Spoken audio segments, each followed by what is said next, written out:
And I study vulnerability. I study all of the emotions and experiences that are born from and lead to vulnerability. And so for the first 6 years, I really focused my work on kind of the dark side of vulnerability. I really looked at shame and fear and scarcity, that feeling of never enough, never good enough, never rich enough, pretty enough, thin enough, busy enough.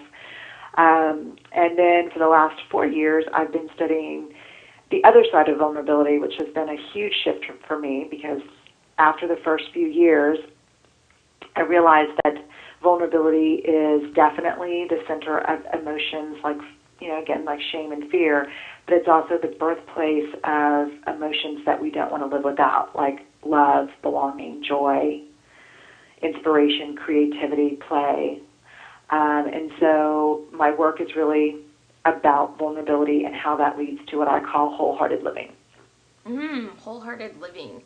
Yes. How would you define wholehearted living? And this might actually have something to do, possibly at least, with the next question, because, I'm into this concept of courage and courageousness. It's like my word around which my life pivots. And I was curious about how you would define courage and courageousness, and now I'm also really curious about how you would define wholehearted living. Well, it's interesting because you can't separate the two, so I'll start with defining wholehearted living. And it was funny because when I made the shift from studying shame to studying love and belonging and joy, I had a manila folder in my hand, and I was getting ready to go back on the data and say, okay, so all of these people that I've interviewed, and I think I have close to 11,000 stories. I've interviewed thousands of people all over the U.S. I'm a qualitative researcher, so I'm a story catcher. I collect stories.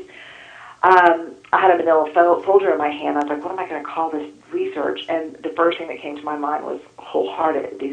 I want to know more about people who are living and loving with their whole hearts. And so to me, I define wholeheartedness as engaging with the world from a place of worthiness.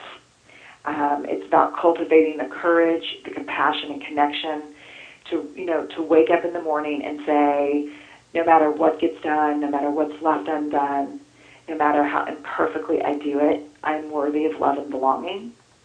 And it's about going to bed at night and being able to say, you know what, I'm afraid, and sometimes I'm vulnerable, but it doesn't change the fact that I'm also brave. And I think wholeheartedness is about being able to live in this space where we can straddle the tension of being afraid and courageous at the same time. And it's about worthiness. And so for me, my blog is Ordinary Courage. And so I always say courage is a big theme in my life. I'm either praying for it, wishing for it, or grateful because I found a little bit of it, And courage is an interesting. I think you'll really love this because of your work, which I love what you're doing, and I love the way you're approaching it. So, courage, when it first came into the English language, is from the Latin word cur, meaning heart. Mm-hmm. And the original definition of courage was to tell your story with all of your heart. Mm. And it's very interesting because early in my research, probably 5 years ago, I met a group of linguists, people who just study language, who specifically focus on the word courage. Really? It's their lifelong work. And what they have done is they traced the definition, the evolving definition of courage, and they paralleled it to the loss of the sacred feminine in our culture. And they said, when courage first came into the language, it meant to tell your story with your heart.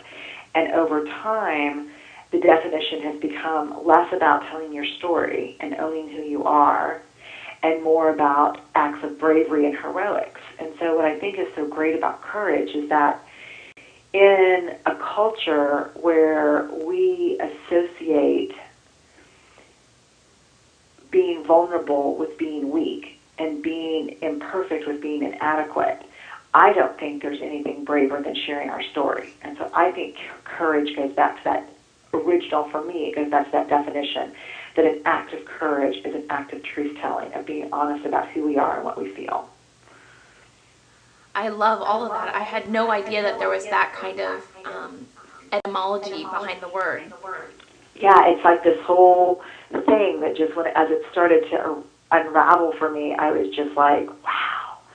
And so the term ordinary courage, I don't know where it originated, but I found it. A researcher from Harvard, an education researcher named Annie Rogers, wrote an article about